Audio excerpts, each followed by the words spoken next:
Hey, Friendo, Steve here. Hey, Larson. And welcome back to Going In Raw, the only pro wrestling podcast you need to be listening to right here at youtube.com/Steven Larson. Available wherever podcasts can be found. And, of course, taped live at the twitch.tv/Steven Larson this weekend. Nothing going on the Twitch at twitch.tv/Steven Larson. This is the following weekend where we got Double or Nothing.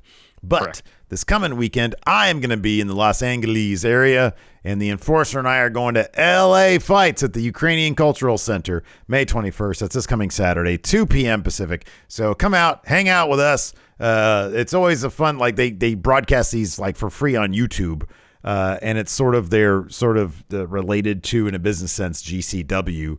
So sometimes you'll get a little bit of crossover here and there. Later on that night, there's a GCW show. I don't think we're going to that one. But yeah, no, it should be a fun time. If y'all want to hang out and just say hi to me and the Enforcer, we're going to be there hanging out. So come on, check. I think it's like $25 for a ticket, something like that. Sounds like a deal. It's a pretty good deal right there. And you know us, Larson, we love deals. I like matinee shows too. Oh, I love matinee shows. And then the next day we're going to go to Frankensons, the giant, I don't know if it's considered a swap meet or just like a giant vendor warehouse thing. Whatever it is, they got a bunch of toys there, and I want to go check them out. So if you happen to be roaming around Frankensons the next day, you'll see Steve between like 10 and noon, something like that. You might see us. Look for the really tall guy, and then the shorter guy next to him. I'm not short, but compared to him, I'm tiny. Shorter, yes. Yeah. Anyway, so that should be a good time. On today's show, we're going to talk about AEW's Rampage, Friday's WWE Smackdown, and tag title unification on the horizon, potentially. We'll see about that. We're going to talk about more MJF and his contract situation. It's a possibility there's some hot heat on him backstage. But first, let's talk about this, Larson. Ooh, do you want to see Ric Flair in another match? No. Oh, man. You know what my interest level is in seeing another Ric Flair match? Minimal. Yeah, that's right. Minimal. So over the past month, Ric Flair has posted a couple of videos showing him doing some in-ring training with Jay Lethal, which naturally got the rumor mill going about whether the Nature Boy was getting ready for a return to the ring. Dave Meltzer discussed a rumor that Flair was going to tag with FTR against the Rock and Roll Express and another partner. Monday morning, PW Insider confirmed that Flair was preparing a one-night comeback where he'd take part in a multi-man tag match. PW Insider added that, quote, Flair is insistent that he wants to look good in the ring, so he's been heavily preparing and working out for the potential date. Larson, is there any chance that Flair can still look good in a match these days? Because Flair has made the news official. He is going to step in the ring one last time on July 31st in Nashville, Tennessee. Well, he says this is the last time. If it goes well and he's happy with his performance. Yeah. Who's to say he'd be like, no, let's run that back one more time. Mm-hmm. So on and so forth. I mean, I guess he can do what he wants to do, obviously. If he's cleared, if he's medically cleared to go in the... Here's the thing about a multi-man tag match, where whether it's him and FTR, him and another tag team, whatever. Whoever the other tag team is could be doing like 85% of the work. Mm-hmm. He'll get the tag in towards the end. He might take a bump. End of the match is him putting a figure four on somebody. Yeah. That's how it's going to go. Yeah. He's not going to be in there for 10 minutes. Right. I would imagine.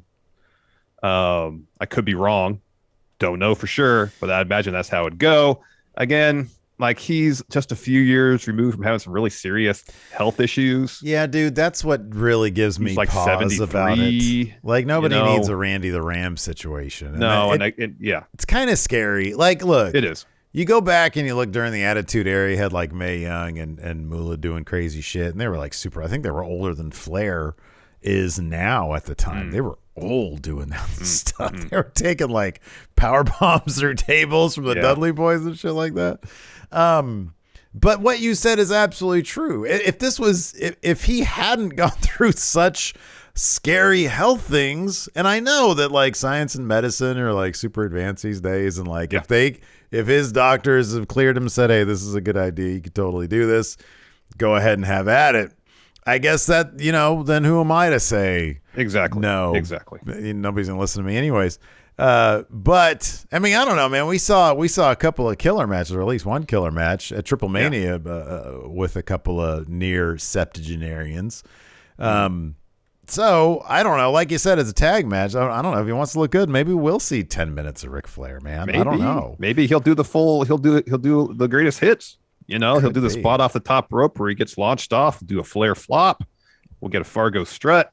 Get some chops. So the chops, the strut, those are easy. Like those maybe are fine. A shin breaker into a figure four. And I would imagine, the bump's not a big deal. It's just just don't stress yourself out too much. Don't put too much strenuous, activity into this. And I guess he should be fine.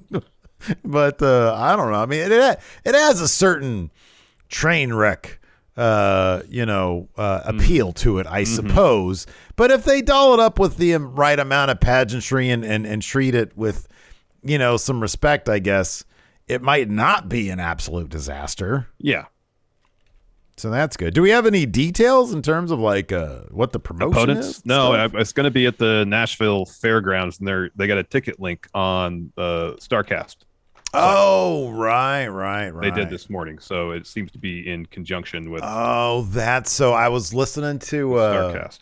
I had 83 weeks autoplay for me after listening to something else. I'm not going to say that I elected to hit 83 weeks, but it was a different guy that wasn't Conrad, and he was like, Conrad's out discussing some very important business with Ric Flair. You guys will be very excited to hear what this is.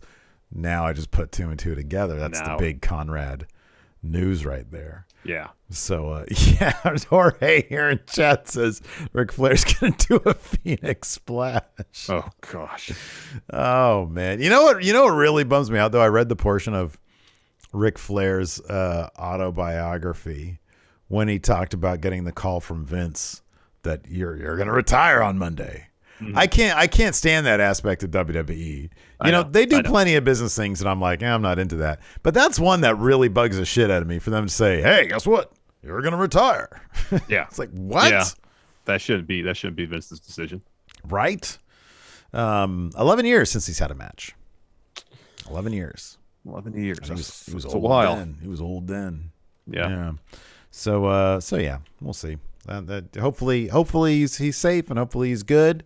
And safety primary concern. Yeah, exactly. I just don't want people to watch something horrible happen in the ring. No. Anyways, let's pivot to the backstage shenanigans of contract situations, Larson. So Fightful Select, go check them out. They're great. Issued a follow-up over the weekend to their report that MJF was considering leaving AEW when his contract expired in 2024. Adding that they hadn't, quote, outright heard on any contract negotiations between MJF and AEW, nor have they heard of any new contract being offered to MJF. Fightful has heard that there have been, quote, overtures made towards MJF to initiate some contract talks, and one source told Fightful that Tony Khan told them that he would be willing to pay MJF comparable to other top stars. Fightful also offered up a glimpse of how MJF is being viewed backstage. Some sources told them that they felt MJF had, quote, outperformed his current deal, while others thought reworking MJF's current contract would set a bad precedent, though Fightful does note that several AEW deals had been reworked, albeit with time added to the contract. Yeah, I think generally speaking in the sports world, that's generally how it's done. Like if someone whether they're sitting out or there's some sort of renegotiation that happens over an existing deal, usually if they get a raise, there's extra time added to the deal. I think that's generally how it's done. There might be exceptions to that. from my recollection in the larger sports world, not just in wrestling, but the kind of sports in general. That's usually how it works. Yeah. There's some more here. Grapsity's Will Washington talked further about how MJF was perceived backstage, saying, and these transcripts come to you via wrestlingnews.co. Larson, would you like to read these? Sure, I can do that. So Will said, quote, I asked multiple people around in AEW. I did get one person who gave me a quote. They said I'm free to use. So basically, there's not a whole lot of people on MJF's side of this I am gathering. The one thing I heard from somebody that said, look, his deal is his deal. Changing the terms of an existing deal while in the middle of it would set a horrible precedent. And if he wants new money, then sign a new deal. Will continues. The idea I gave, what they're saying here is, yeah, MJF is in the middle of his deal. MJF in the middle of his deal can simply say, actually, I'm actually worth this now. Granted, again, Will saying, I think he is, but they're like, that would stop anybody. What would stop anybody else from wanting to change the terms of the deal in the middle of it and not sign a new deal? And also said, the source, Tony would be a fool to give him any more money without the guarantee of more years. Of course, if Tony gives up something on this new deal, he would have to get something. And so, yeah, you sign a new deal. He's got to tack on a few more years to make it happen.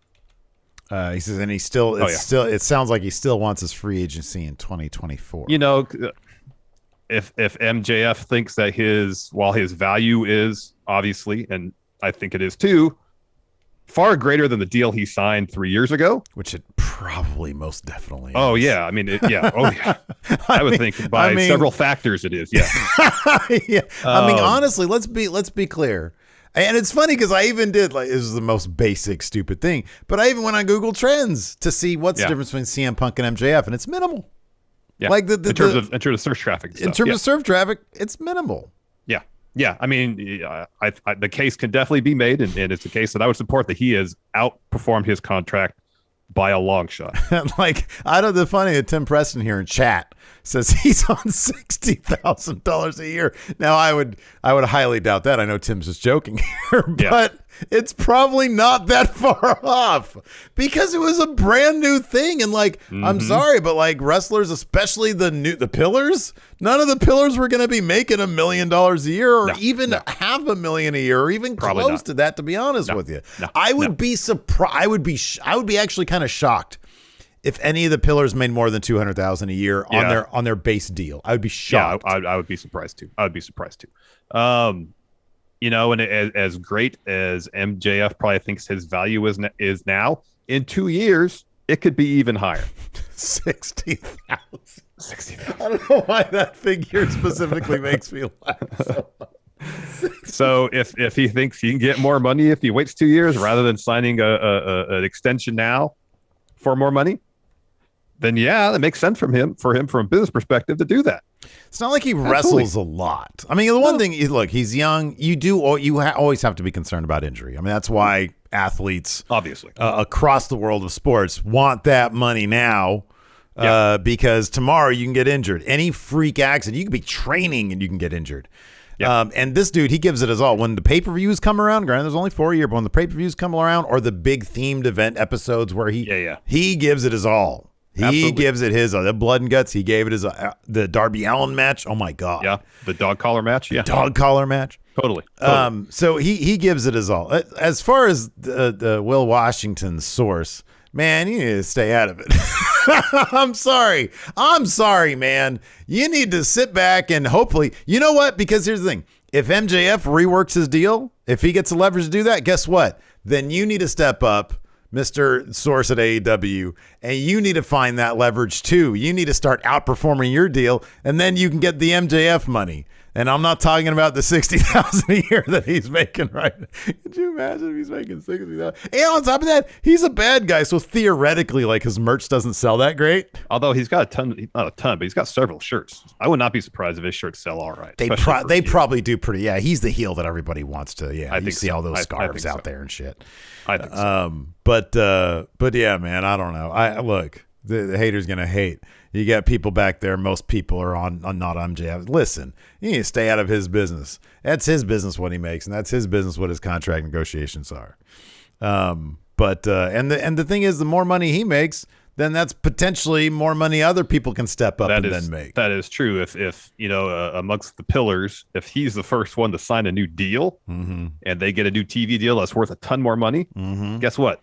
Possibility exists. Everybody's going to make more. I know. And potentially substantially more. Jimmy Thomas says, you want more money without an extension? People in hell want ice water. Flat says all 60,000 of it. That's his business. Oh man!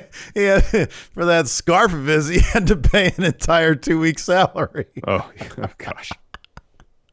Oh man! I'm cracking up, man. But yeah, I don't know. Honestly, we got it on the thumbnail. It's literally MJF with a wall of fire behind him because this kind of shit's funny. The backstage heat, but man. They need to leave that alone. This guy is bringing just as much money to the company. This guy, in terms of if he's making 60,000, he's making a lot more money for the company than CM Punk is because he's just as featured, and he's making a hell of a lot less than CM Punk is. Yep. No, so everybody should be lining up to kiss that ring of MJF's, Larson. That's what I say. Not going to besmirch anybody for getting the best deal from trying to get. It's like when people are complaining. It's like when people complain about McDonald's employees wanting more money. Let them get more money. That's a shit job. They're probably making around. They want to make that MJF money, that 60,000 a year. Yeah, let them make that money. Heck yeah. God damn. Yeah. Who's serving your chicken nuggets, man? They deserve a lot more money than they're making. That's for sure. Oh heck yeah, you got that right. People throw food at them and stuff. Yeah. No, they deserve way more money. Way more. Man, speaking of paying those bills, Larson, why don't we go ahead and do that? Oh, sure. Man, look at that transition of mine. That was great. Great. Let's take a quick break here to get a word from our sponsor, BetterHelp Online Therapy. Steve? Yeah. Life can sometimes feel overwhelming, and it's easy to feel burned out without really realizing. There have been times where I felt unmotivated, attached, fatigued, and wondered why, then came to the conclusion, you know what? I think I'm burned out. Yeah, man. Usually burnout is associated with work, but any of our roles in life can lead to burnout. And BetterHelp Online Therapy wants to remind you to prioritize yourself. Talking to someone can help you figure out what's causing the stress in your life. Yeah, and I've been there before. I've gone through the process of trying to find a therapist. I can tell you that it's not easy to find the right person to talk to. But BetterHelp is customized online therapy that offers video, phone, and even live chat sessions with your therapist, so you don't have to see anyone on camera if you don't want to. And it's much more affordable than in-person therapy, and you can be matched with a therapist in under 48 hours. So if you're feeling overwhelmed by the stress in your life, give BetterHelp a try. This podcast is sponsored by BetterHelp, and Going In Raw listeners get 10% off their first month at betterhelp.com/raw. That's BetterHelp.com/raw. All right, man, let's dive into AEW Rampage. I thought both Friday shows, to be honest with you, are actually pretty fun, man. Yeah. I thought Rampage was quite a bit of fun, and I thought SmackDown was pretty fun too. SmackDown especially was a marked improvement over what we've seen in some of the previous weeks. It really was. I mean, last week's show, I literally got through in like 50 minutes because there was so little to it. Yeah. And there's still a lot of recaps and stuff in SmackDown. This week, but it was a far more substantial show than the previous week. But yeah, Rampage was a lot of fun, a lot of good wrestling, some story advancement. So let's talk about the main event first, because obviously it's the main event. They kind of had a story beat going on here. So you had Kazarian. He won a TNT title shot against Sammy. Scorpio Sky says, let me win it first. You get first crack at it once I get the belt back. Of course, Scorpio Sky wins, and he says, I'm a man of my word. I'm going to give you the first shot, Kazarian. So they have their match. You get interference from Lambert and Ethan Page. Scorpio Sky wins. And afterwards, Scorpio Sky is acting like he's completely unaware of said interference until Kazarian tells him. And then he gets in a little bit of a heated exchange with Ethan Page. Ethan Page tells him, whose team are you on? And then Scorpio Sky blasts Kazarian with the title. And then commentary is saying, oh, this was all a swerve on Men of the Year's part. Mm-hmm. And I was kind of hoping they were going for, okay, Scorpio Sky feels like he's in a tight spot. Mm-hmm. He's got his friend for, 2 decades or whatever in Kazarian, and then he's got his new friends now, and he's getting pulled 2 different ways. And so impulsively, he just kind of sticks with his new friends at the expense of his old friend. Yeah. But when commentary threw in that bit about, this is all a swerve, I'm like, Scorpio Sky was getting over as a face. There's potential to do something really good there. Yeah. And it's going to be a bummer if this is just all it was, where it's just, okay, we're going to tease a heel turn, which really could have gone somewhere, just to have him be a heel again. And they have Sammy coming in. Tease a face turn. And Sammy come in and get involved at the end too. And like, I'm not going to, right now Sammy's not believable as a face. Dude, we talk about having to deprogram ourselves sometimes from the WWE way of doing things because oftentimes AEW does things different. They give us sometimes what we want. WWE, sometimes they'll tease something and they'll have Finn and AJ, in the same company. They won't touch them for, they won't let them talk to each other for 6 years. Pretty much, save for one instance. Yes. AEW is still wrestling. There are certain tropes in wrestling that, generally speaking, you're going to adhere to. And one of them in this case seemed to come to fruition. And that's these guys are still kind of new as a group, relatively speaking. Scorpio Sky isn't just going to go back to being a good guy now because they're still a team. And they probably have longer plans for them than that.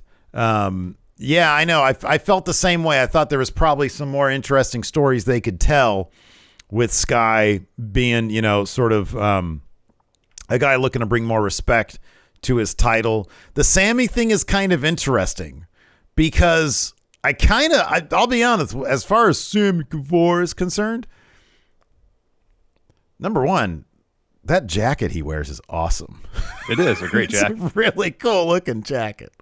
But number two, I don't know. I mean, I feel like it was weird. Like everybody hated him because he was like trying to act like a good guy, but him and Ty were together and people just sort of hate on that. And they're kind of obnoxious anyways. But now that he's leaning into being a bad guy, sort of people are kind of getting maybe into it again because number one, the guy, you can't deny he puts on phenomenal matches. And at the end of the day, sometimes that's kind of all people care about. Yeah. But like, I don't know. Sometimes you just have to stop acting like you give a shit for people to actually start liking you. And so like him being a bad guy is him not giving a shit. And that sort of makes people like him again. So he's going to end up being a face again. It's entirely possible. So, because I find it more palatable as whatever this version of Sammy Guevara is. Mm-hmm. As far as the Sky thing is concerned, yeah, they're still kind of newish. They were going to be back together. We probably should have seen that coming. But, we were hoping for something a bit more interesting than this. Yep. But, Sky seems to be really into what he's doing. And maybe, honestly, so much of it was just Lambert's annoying when he talks too much.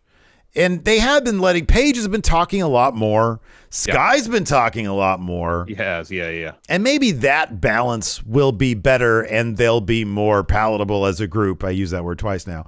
They'll be more interesting as a group if Lambert just sort of shuts up a little bit more. Like, he doesn't have to be quiet the entire time. Just use Lambert to punctuate things, not to be the only guy with the microphone. Mm-hmm. Mm-hmm. Yeah, we'll see. Maybe they have plans. I mean, if the story eventually leads to Scorpio Sky versus Ethan Page, that could be interesting. Mm-hmm, yeah. Just don't know what the plan is. Yeah. Don't know. But yeah, no. Otherwise, I thought it was fine. I'm trying to think.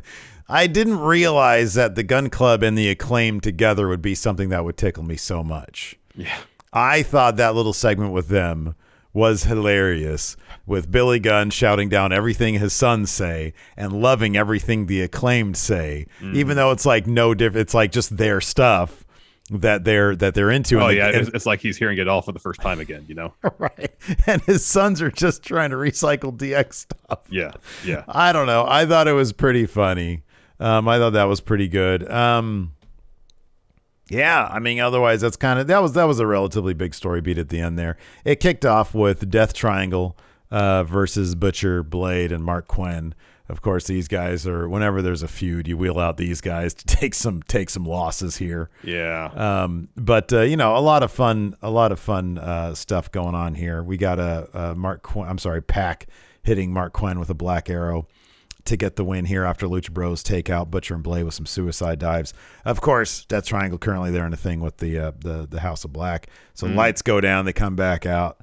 House of Black is surrounding the ring. Lights go down again. They come back up. House of Black is gone. This is the most WCW Thunder segment because it just reiterates what's going on with these guys without anything substantial to it. But the match was fun. It was, and it'd be interesting to know where this feud between Death Triangle and House of Black would be had Phoenix not gotten hurt. And then, of course, Pac, he's traveling back and forth. Yeah, right. From the United Kingdom to the States. Who knows? This feud could have been over now. Mm-hmm, yeah. Had it not been for, some circumstances. So, I'm sure they're trying. That's probably why they got Fuego involved. We're like, we need something to fill this. To kind of fill this gap here. Mm-hmm. And I guess they chose Fuego for those purposes. But, to try to keep this feud in people's minds while Phoenix wasn't there, maybe Pac wasn't there. Mm-hmm. Yeah. No, that got totally could be the case. After that, we had Shawn Spears versus Bear Boulder. So this is all showing that Shawn Spears can beat someone much larger than himself in advance of his match against Wardlow in a cage. So the finish of this saw Bear Boulder get Shawn Spears in the corner. He's looking for some punches in the corner. Spears gets his hands up. He's blocking the punches, sticks his thumb in Bear Boulder's eye, hits the C4 for the win, and then just hits him with a chair a bunch. Yeah, I don't think it's, this is not really the equivalent to fighting Wardlow, but he'll probably find that out soon enough. After that, we had a Tony Nese, Mark Sterling interview. Sterling was like, now he's got the neck brace thing on because of the table spot. Yeah. And he's like, you know what? He's like, nope, the match against Hookhausen is not happening because it was announced him and Nese are going to be in a tag match against Hookhausen. Mm-hmm. He says, I'm a lawyer, not a wrestler. It's not happening. Wardlow put me through a table. Sorry, Tony, but this isn't happening. And he says, no, listen, it's fine. We're going to do this. He says, I destroyed Danhausen in record time, and Hook tried to ruin my celebration in my hometown. He says, it's fine. I can beat them both by myself. And he says, put 10,000 on us to win. Because it's in Vegas. Yeah, because they're in Vegas. Bet on us. Yeah. And then Mark Sterling's like, that's not a good idea. Yeah, probably terrible. Then we got Riho versus Ruby Soho in a Owen tournament quarterfinal bout. This was a lot of fun. This was a good match. Was good, man. This was really good match. Yeah. It was physical. A lot of great spots, a lot of great sequences in the end. Ruby's going for a Blade Runner. Riho counters that into a crucifix bomb that gets her a 2 count. Ruby hits and counters a running knee with an up kick, Saito suplex that gets her a 2, and then Ruby hits a super kick and eventually a Blade Runner to get the win. I like her take on the Blade Runner is a little different from how Jay White does it. Right? Yeah. And it looks awesome. Yeah, no, it looks great, man. After that, we had the Gun Club and the Acclaim. They have a meeting. Billy is leading this meeting. He says, now that we're all together, we're what they call a faction. He says, I think we could be pretty great as a person who knows all about factions. He says, but we need a hand gesture, guys. We need a hand gesture. And the Gun Kid's like, oh, I've got dad, father, I've got an idea. What if we take our hands like this and then we point them? And he's like, nope, that's not going to work. Of course, we're talking about the crotch chop. Yeah. And Acclaim's like, I have an idea. Or what's his face? Caster's like, I have an idea. Or was the other one? Bowen says, I've got an idea. And he's like, what about scissors? And they're like, that stuff. Yeah, they do. And he's like, oh, man, I love that. That's great. And then, the Gun Club offers up, we got 2 words for you. Billy says, that'll never get over. That'll never get over. As a catchphrase. Yeah, that'll never get over. And then the Acclaims, Max Caster says, what about, hey, yo, listen. And he's like, I love it. That's great. And then he says, all right, guys, come on. And they all do the scissors thing. He says, I used my influence to get you all a match. Oh, that's right. They're like, is it on Rampage? No. Is it on Dynamite? No. It's on Elevation. And they're like, yay. And then they all do the scissors thing. Yeah, it was goofy. It was really funny. It was funny. So then we got Jade Cargill, Red Velvet, Kiera Hogan, Mark Sterling interview. And so Jade, of course, tells Tony to cut the shit, tells the cameraman to shoot the baddie section. And Tony says, sorry, tonight I can't cut it because Hikaru Shida was injured in the street fight. kayfabe explanation why she's not going to be in her have her match against Red Velvet in the Owen tournament. And Jade's like, well, that's not bad news. Tell him why, Mark Sterling. And he's like, well, here's our position. Since Sheeta can't wrestle, Red Velvet should advance to the next round. No match. No match. And then Shivani says, well, unfortunately, that's not the case. Tony Khan has a replacement for Sheeta. Red Velvet will face Chris Statlander in the quarterfinal round. Then Statlander comes out to the ramp. Oh, man, breaking news. Maggie just gifted her 666th sub to Robserver. By the way, tonight, twitch.tv/MFSteve here. I'm going to debut Steve Thunder's new theme song, Sad Last Days, and it's by the Robserver. This is the best theme song in all of pro wrestling. I can't wait. Oh, Steve, man. send it to me when we're done. You got to tune in tonight, man. No, send it to me. 7 p.m. Pacific, 10 p.m. Eastern. You can find out with everybody else. Send it to me. Scorpio Sky and Frankie Kazarian had their... Thank you, Maggie. Thank you, Maggie. Had their pre-match interview. Sky is interrupted by Paige saying Sky's already ready. He's always ready. The question that should be asked is why Kazarian even got a title shot. And Sky says, you know what, man? It's because I'm a man of my word. And then Lambert starts talking to Kaz, says, hey, nobody asked Paige and Lambert a question. This is last I heard is a one-on-one match. Sky says, I'm going to put some respect on the TNT title, and tonight that starts. And he tells Paige and Lambert to sit this one out. Of course they didn't. We had that match next, and Kaz basically gets blasted by Paige with the TNT title while the ref is distracted. And so Sky's able to pick up the win here. And then afterwards, Kaz is like, what the hell? What's going on with this? He just blasted me the title. This guy's like, what? He goes over to Paige. He's like, man, did you do this? And Paige's like, yeah, I did it. And you think that Sky's going to go off on Paige instead. Kills Kazarian with that title. Yeah. And then eventually Sammy hits Guevara. the ring. And then Men of the Year, Lambert flee. It's amazing that Kazarian still moves so darn well for wrestling for like 25 years. Same with Sky. Oh, I know. Like they are good, man. They are so good. I know. Yeah, that I don't know what you call it when you like yank somebody in, you sort of springboard somebody in. Oh yeah, from the slingshot apron. The slingshot cutter, yeah. Yeah, the sell on that from Scorpio Sky was amazing. Oh, it was beautiful. Both these guys wrestling for 15, 20 years and still moving and wrestling out there like they're 5 years in the business. Blows my mind. It's crazy. Let's talk about tag title unification.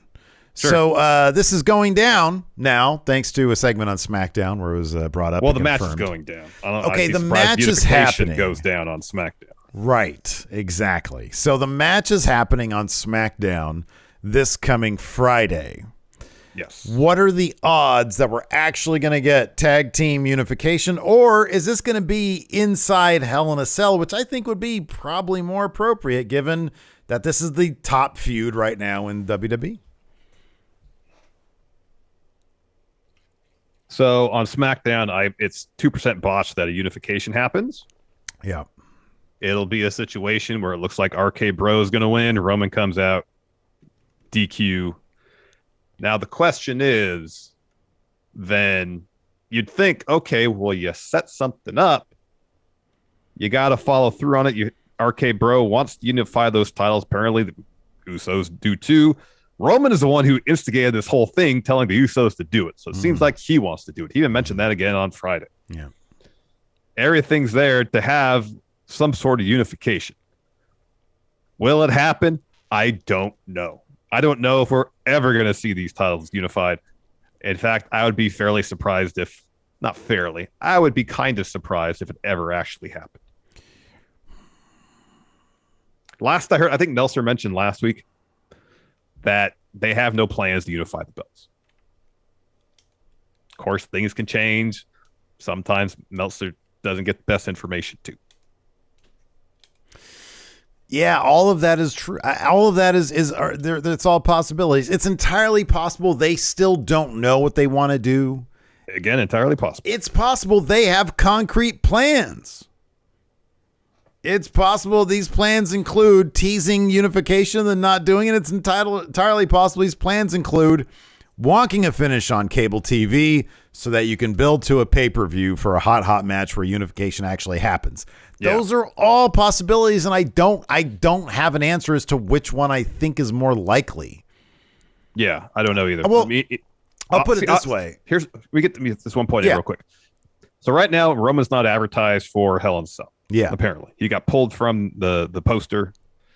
Apparently he's not advertised for the show. So if we're thinking this match happens again on pay-per-view with another wonky finish, well, if it is, it's not going to be because of Roman. What would kind of so the scenario that they would talk about unification so much and then not do it. You know how Vince is. He doesn't like talking about things unless it's going to happen. You see that I know, but just with Backlash, they at first advertised Brock Lesnar was going to be there. Didn't happen. They advertised for weeks we were getting unification match. Didn't happen. Well, wait, Lesnar at Backlash. He was advertised initially to be at Backlash. He was on the poster for it. Yeah, okay, but that's like if they don't bring it up in storyline on TV, then I never consider that advertising. If it's not brought up on TV, I don't consider it advertising because they do that shit all the time. They're probably still advertising John Cena to show up at shows, and then maybe. But the larger point is, they'll, even if it's an advance promotion for shows, they'll give the idea something's going to happen, not do it. It just seems like, especially this last month, far more in recent memory, it happened. Specifically the tag unification thing. Because usually when they go to that extent to set something up, it happens. Yeah.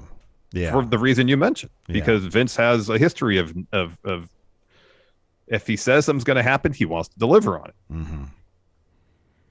But it would be weird to me because, it even goes back to when Brock first teased, let's do title for title Roman. At that point, you and I are both like, oh, then that's happening. They're going to do that. And the second Roman came out and teased tag title unification, I went to the exact same place, like, oh, this is going to happen.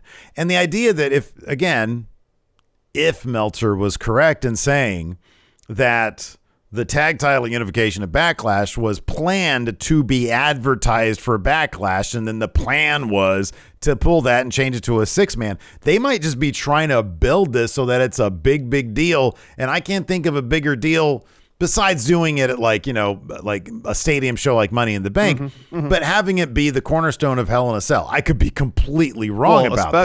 Especially if Roman's not on the card. I know, because the next biggest thing is RK Bro. Like they are maybe Seth and Cody. That's a big deal too. But yeah, I don't know.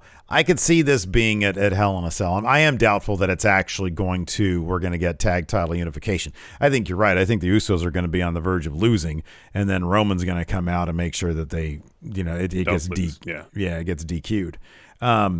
So yeah, that being said, I thought SmackDown was actually, we mentioned this earlier, I thought it was a pretty fun show. I was surprised. I'm like, what the hell's happening right now? Raw and SmackDown are pretty decent in the same week. It's kind of a rare situation.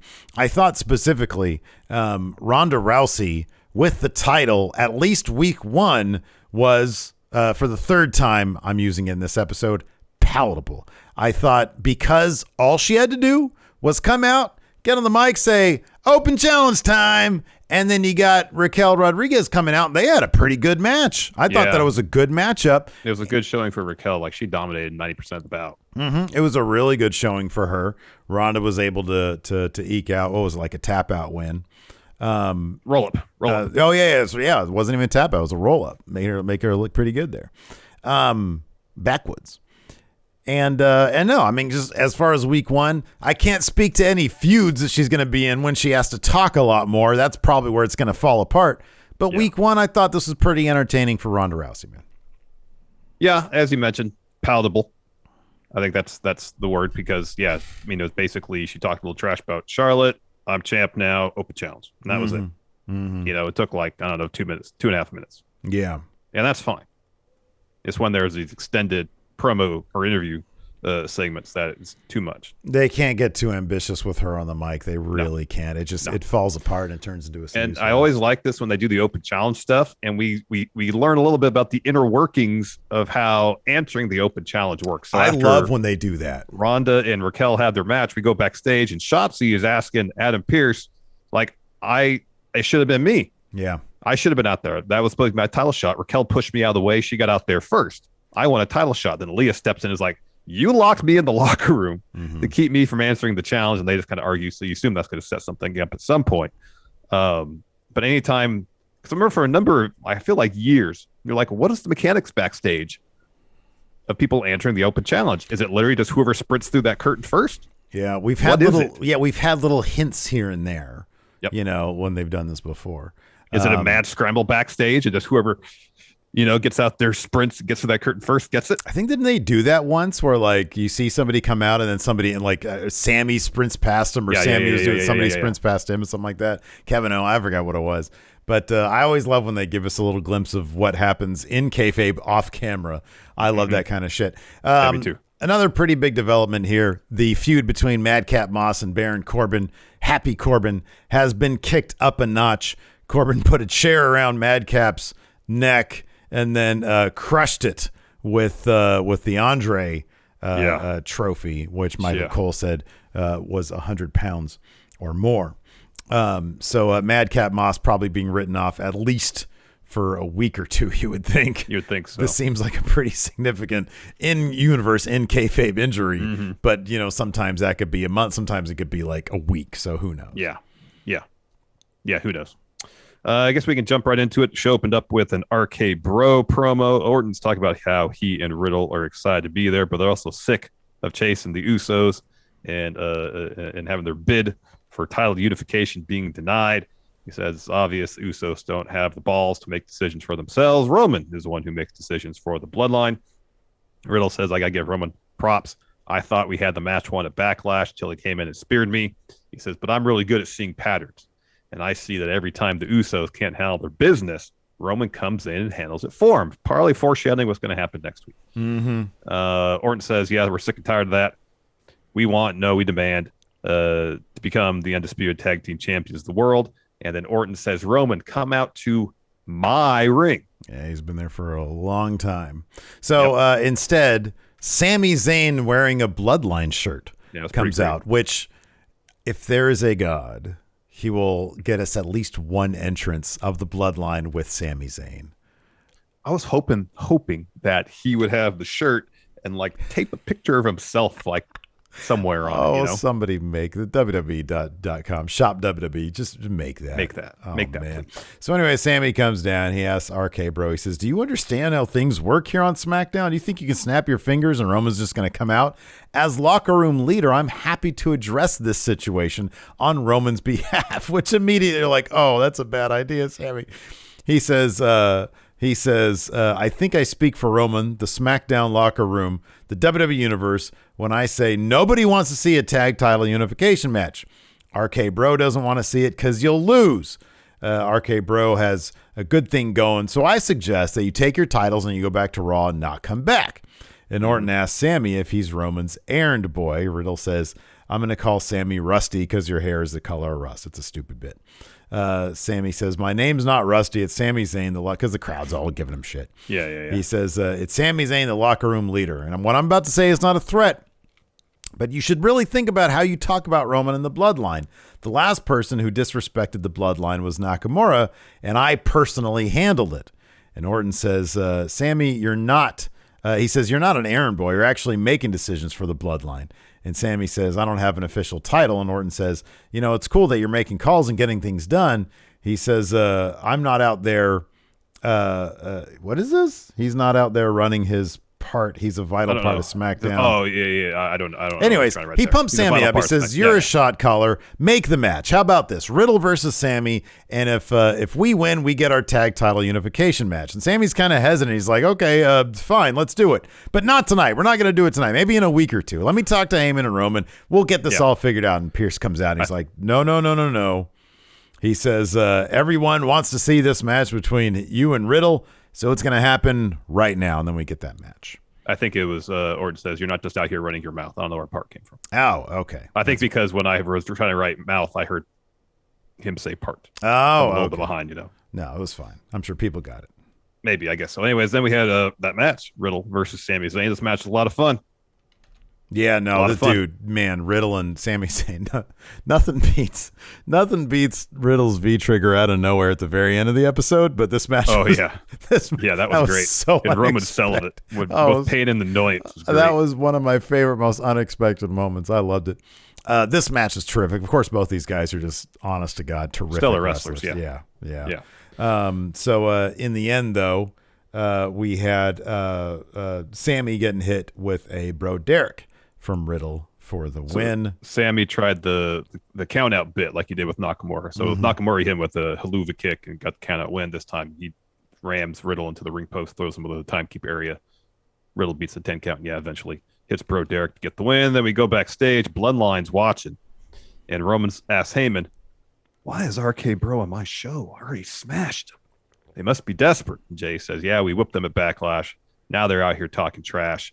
Jimmy says, yeah, they're all not just that. They're disrespecting us, talking trash about Roman, saying that we can't do anything on our own. But we do this for the family. We do it for the bloodline. Tonight, we do it for the tribal chief. And Roman goes, yeah. And we're going to give him our answer. And we are that main event. Yeah, backstage, Shinsuke walks up to Sammy, tells him Roman's ahead of the table, but Sammy is the table's ass, laughs at him, and then leaves. Then we got a Ronda Rousey promo where she basically says, I want to be a fighting champ. Open challenge time. Raquel Rodriguez answers. She says, I might be new to SmackDown, but what better way to be known than to be champ and to be honored to step in the ring with a legend like you. But tonight, I'm going to be one making history. And then we get that match. And like you said, Raquel Rodriguez pretty much dominates most of this. Raquel, in the end, looks for a powerbomb. Ronda's able to counter that with a backwoods to get the win there. And at the end, they both show respect. They shake hands and, say, hey, you're good. No, you're good. Then we met the bit with Shotzi with Adam Pearce, getting the mechanics of how these open challenges work. Then we get a Madcap Moss interview, and he says the win at Backlash was by far the biggest win of my career. He says Corbin is powerful, physically imposing. He can really wear you down with his terrible personality. He says, if Corbin had just stood across from me and told the story about how much its watch costs, I would have tapped out from boredom. But in the end, he beat him. He says, my WWE career is just starting. I want to start he talks about a bunch of things he wants to do, starting a mixed tag team with Sasha Banks called Madcap Boss. He says, I want to climb the ladder, win Money in the Bank, replace championship belts with title suspenders. And then Corbin hits the ring, attacks Moss from behind with the chair, and then brings in the Andre trophy. More shots with the chair, wraps the chair around Moss's neck, and slams the trophy on the legs of the chair. Yeah, I thought the actual promo bit was just too written. Sometimes you can tell somebody's just giving a bunch of shit to say, and then he has to go out there and try to make it convincing. This is an example of that, And honestly, we haven't talked about those all. I can't remember too many of those recently. I feel like they're at least presenting the promos a bit more genuine recently. Yeah, and I think the issue with this promo was they're kind of towing a line between keeping a little bit of what Madcap Moss was doing. Yeah, right. Yeah. Without being so purposely corny about it. Yeah. Where he's trying to tell jokes that are legit jabs and not just corny dad jokes, essentially, There was a span of time, a year or 2 years ago, when there were so many of these awful scripted promos in a row. And it was unbearable. But they've sort of gotten away from that, which is kind of nice. Yeah. After that, we had Natalya and Shayna Baszler versus Sasha Banks and Naomi. This was for the tag titles, right? Yeah. This is a good match, too. It was a fun bout. Of course, Sasha Banks and Naomi get the win here after Natalya looks for a sharpshooter on Naomi. She's able to reverse it into a backwoods for the win. After that, backstage, we've got Ricochet stepping up to Drew Gulak about his match with Gunther. Giving him some advice. Yeah, Drew says, last few weeks have been an absolute nightmare. He says, can I get some advice, please? And Ricochet says, you know what, man, I can relate. But if I had given up when things were tough, I wouldn't have this Intercontinental Championship title right now, which, by the way, has not been defended on pay-per-view for a year. More than a year. Yeah. He says, if you want to be the best version of yourself, the only person that can control that is you. And Drew says, you know what? You're right. It's real pepped up from that. He says, this version of myself won't let Gunther chop me down to size. This Drew Gulak is going to put Gunther in his place. And Drew and Ricochet's like, all right, man, well, good luck with that. So Drew goes walking around the corner, and Gunther and Marcel Bartel there. Yeah, Larson, go ahead.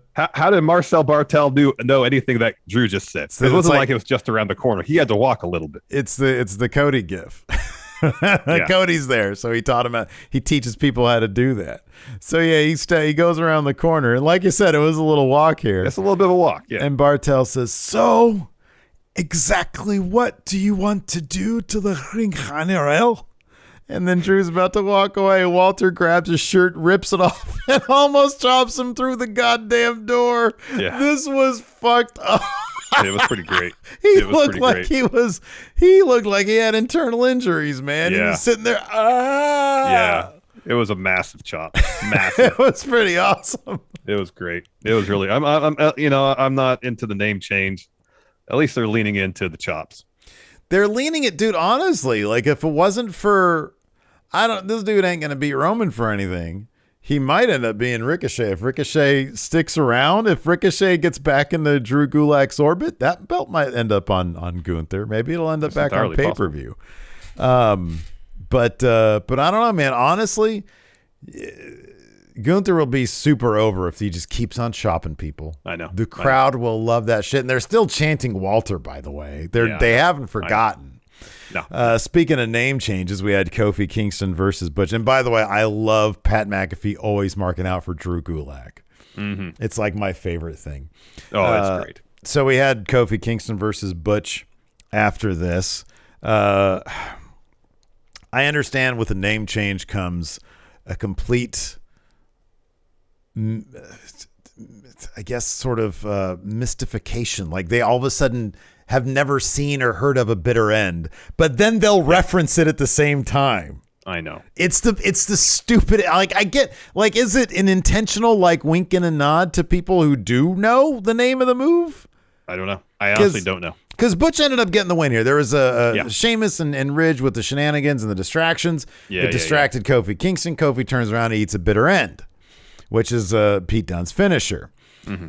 Pat McAfee, what was that? What was that move? And Michael Cole says, I don't know what it was. It was crazy. It was awesome. I've never seen anything like it before. But it's definitely the bitter end for Kofi Kingston.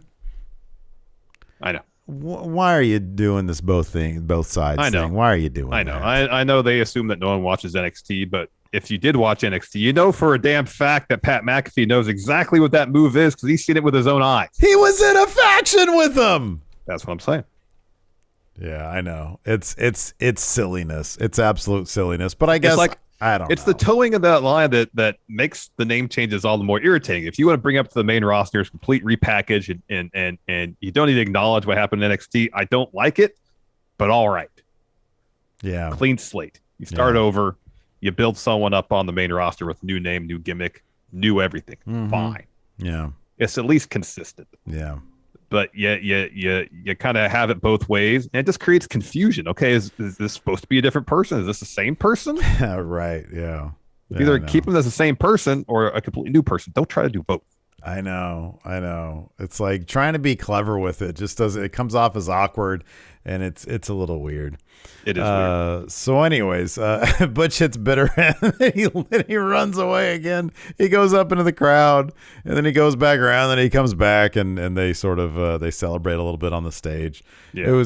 I like that aspect kind of me. He's like, oh, he loses, he runs away, he wins, he runs away. Yeah. Butch is an interesting character. Backstage, Sami Zayn is talking to Paul Heyman. That's another reason why this episode I thought was pretty strong, because they had that through line. And if you want the glue of your show being Sami Zayn, that's a smart move. You got that because right. This guy steals every scene he's in, and this shit with him and Heyman is so good. Mm-hmm. So he's like, listen, Paul, I'm the one who stood up for Roman, and I need to make sure the relationship between me and Roman is synergistic. And he says, I need to get my respect back. And that's been his thing for a while. He needs to get his respect back. Mm-hmm. He says, I just want to make sure that Roman's not mad at me. And Heyman says, you know what? Roman appreciates you. And I'm going to go talk to Roman now. And he's like, oh, that'd be great. But if I can, and he has to stop himself because he wants to be the one to get time with the tribal chief. But Heyman is basically keeping him at bay. Yeah, he goes in the Roman's locker room. Sammy just wants that validation. That's what he wants. Exactly. He wants the validation. He thinks if he gets Roman's validation, he'll get his respect back. Exactly, yeah. So then main event segment, Bloodline comes to the ring. Roman drops a promo, says, usually here's the routine. We smash our opponents on Sunday, then we come out on Friday and tell you all what's next. He says we did it with Cena, we did it with Brock. This Friday is a little different.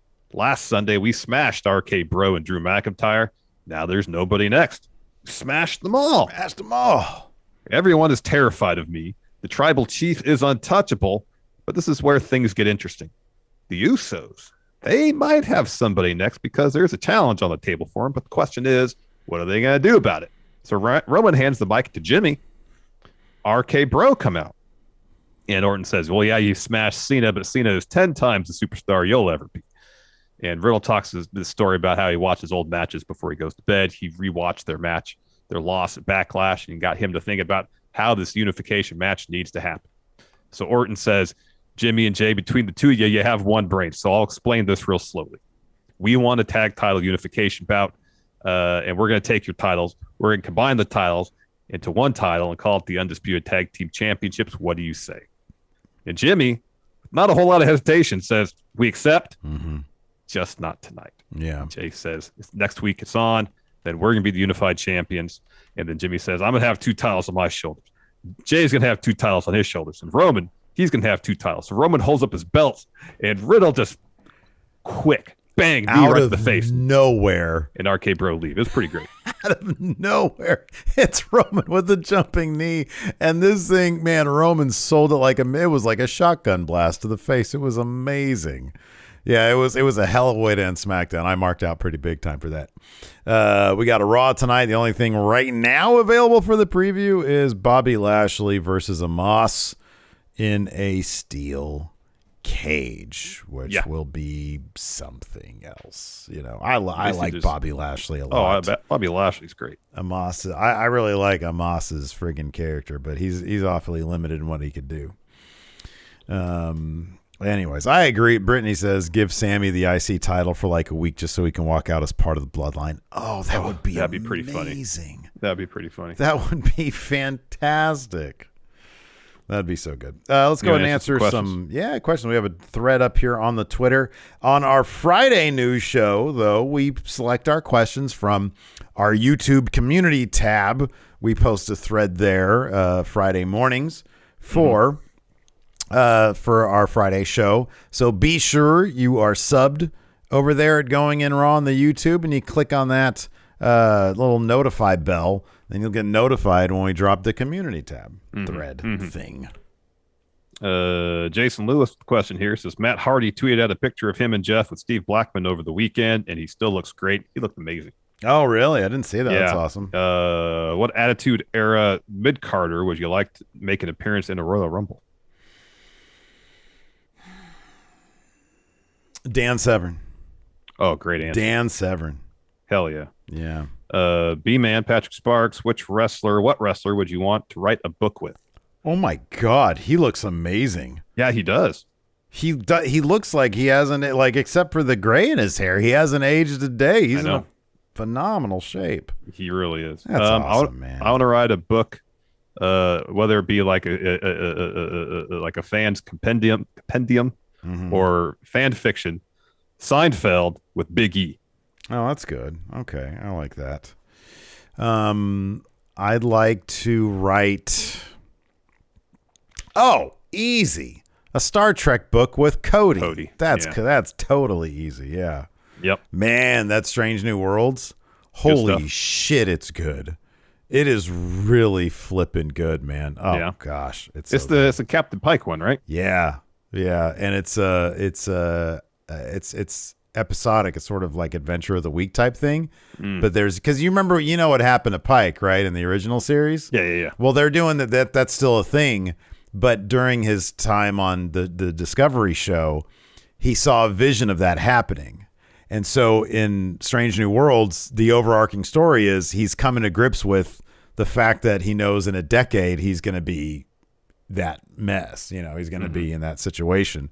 And so he's like confronting his own mortality and stuff like that's that. Interesting. And the dude playing Spock is so good. It's really flipping good, man. Yeah. Let's see here. I'm just trying to do something. Says, what would be the best way to have a dusty finish with Cody versus Roman? So the actual technical definition of a dusty finish is when there is a decision made and that decision's reversed.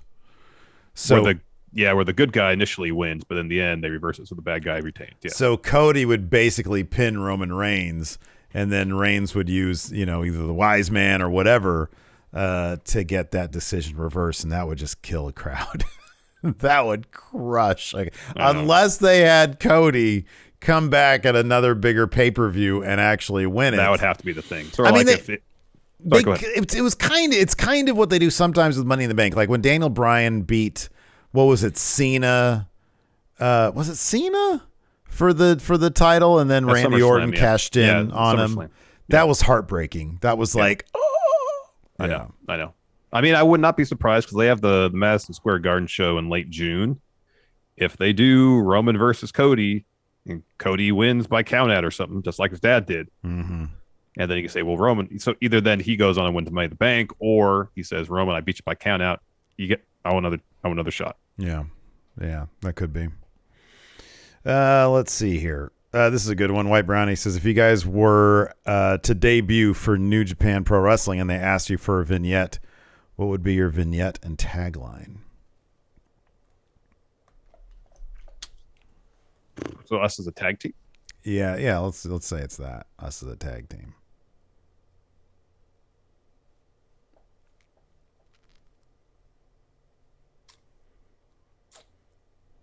I keep going back to Shit Twins, but I don't know if that would be. I don't know if that would fly. I'm thinking like, so you've got what were they called? The Grizzled Young Veterans, right? So we're grizzled, we're old, and we'd be rookies. Oh, be like the grizzled rookies. Yeah. But then I was trying to think, going in Raw, is there another way to say old? Grizzled infirmed rookies. There you go. Good. And then the actual thing would just be like, we're at the old folks home.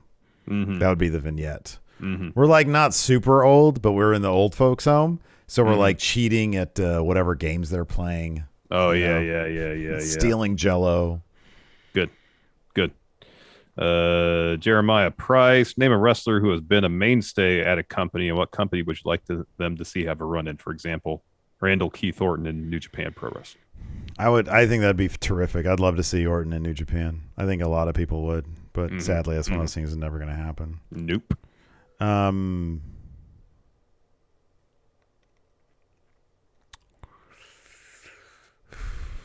mean, pretty much any of the mainstays in New Japan, I'd love to see in WWE, like as a big, like, a one-time deal, like an Okada versus Roman type thing. I think that could be a lot of fun. Or Okada versus, Orton would be really neat. Let's see here. Kobe Rose says, who do you see as the next two champions of the TNT title? Let's take Sammy Guevara out of this. Yeah. Because he could be the next one. Entirely possible. And let's even take Paige out of it because they could feud. So beyond those guys, it wouldn't shock me if, given the nature of the title, it wouldn't shock me if Miro came back and won that title back. So I could see it being Miro and then like Keith Lee. Or Sting. I could see Sting. That'd be good. Don't want Sting to happen. Sadly, I don't think it's going to happen this year, Steve. Sad last days. Let's see here. Oh, man, Brandong, with this week's Dynamite being branded as Wild Card Wednesday. Is there any way any other Dynamite can be better than it? Nope.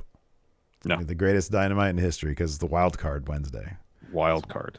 Nick Kyle, if you two were given the chance to do a WWE wrestler entrance of your respective choices on TikTok, whose entrance would it be and what kind of reaction would you expect from the wrestler of your choice to give? For example, Steve as Stone Cold or Larson as Bum-Ass Corbin. Oh, that's good. So I did a reaction video over at WrestleJuice of the Bloodline TikTok thing, and it's hilarious. Watching Roman crack as soon as he sees that dude. Yeah. It is the most pure thing. It's pretty great. And then Jay trying to stay in character saying, hey, maybe we should whoop their asses too. Yeah. But he's just laughing the whole time. Oh, it's so good. Man, I don't know.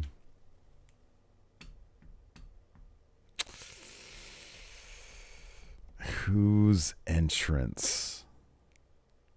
Yeah, Stone Cold's would be a lot of fun. He had so much energy. He came out and he was just running his mouth a mile a minute. He did. It was great. Yeah, I'm gonna go with Stone. I'd do Stone Cold entrance. Maybe I'd do like Shawn Michaels. Oh, that's good. That'd be fun. Yeah, I like that. Or just do Sid with the fist bumps. There we go. Not a lot to that. You know what I'd do? I'd do this. I'd recreate Scott Steiner when he came out with that tiger, but I'd have I'd have Gypsy instead. There you go. I'd give her I'd do one of those little tiger costumes for her.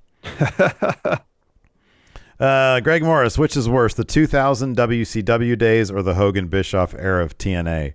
It's got to be 2000 WCW. It does. I'm not that familiar with the Hogan Bischoff TNA era, but I know, or at least I think it was during that era, that at least they did the fly on the wall backstage segments. Yeah, right. Yeah. Which I always appreciate. You're kind of adding something new to the visual language of pro wrestling. Mm-hmm, yeah. And I actually way like that approach to telling stories backstage as opposed to the typical interview or promo or something like that. You know, I always thought that was pretty cool. I agree. This is an easy one to answer. Hart asks, what's your least favorite deathmatch spot? Supreme being caught on fire. We were there for it, and we almost saw a guy die, and I don't want to see that at all. Oh, wow. Bear Waiting says, recreate Gallus' 3-person handshake with Enforcer. That's it. Hey, that's it. Yeah, that's good. Dylan says, what are some good wrestlers and matches to watch if I want to become a wrestler? Oh, wow. Man, I have no idea. I don't know because I'm not a wrestler. Not a wrestler. I don't know. If there's wrestlers who, well, I'll say if there's a wrestler whose work you appreciate, and you can find them talking about those matches, and what led them to do the matches in a certain way, talk about the psychology of the match. So maybe it's less watching particular matches. I mean, that's obviously a part of it, but hearing wrestlers talk about matches and how they put them together. I think that might be something. I don't know, but I'm not a wrestler. Joke asks, is Riddle attacking Roman a hint that he's going to be facing him later on at some point?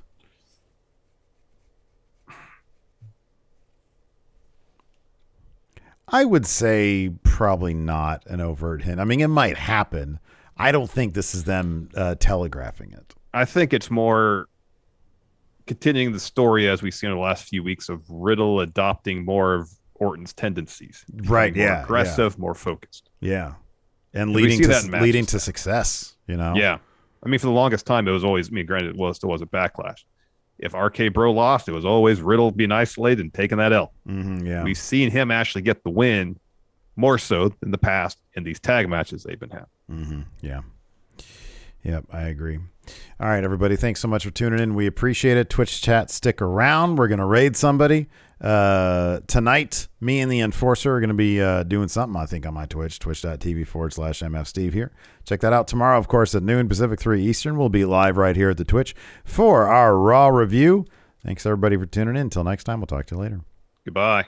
Hey, what's up, everybody? This is Stone Cold Steve Austin impersonator Phil McDonald, here to tell you to go support Going In Raw and Friendo Club at patreon.com/Steven Larson. They got bonus episodes, ad-free audio, a weekly newsletter rounding up the weekend wrestling news, and a bunch more.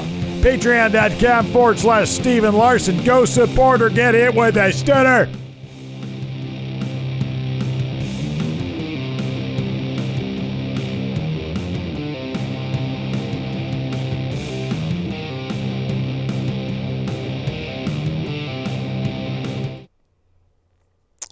Starting soon. Why does that say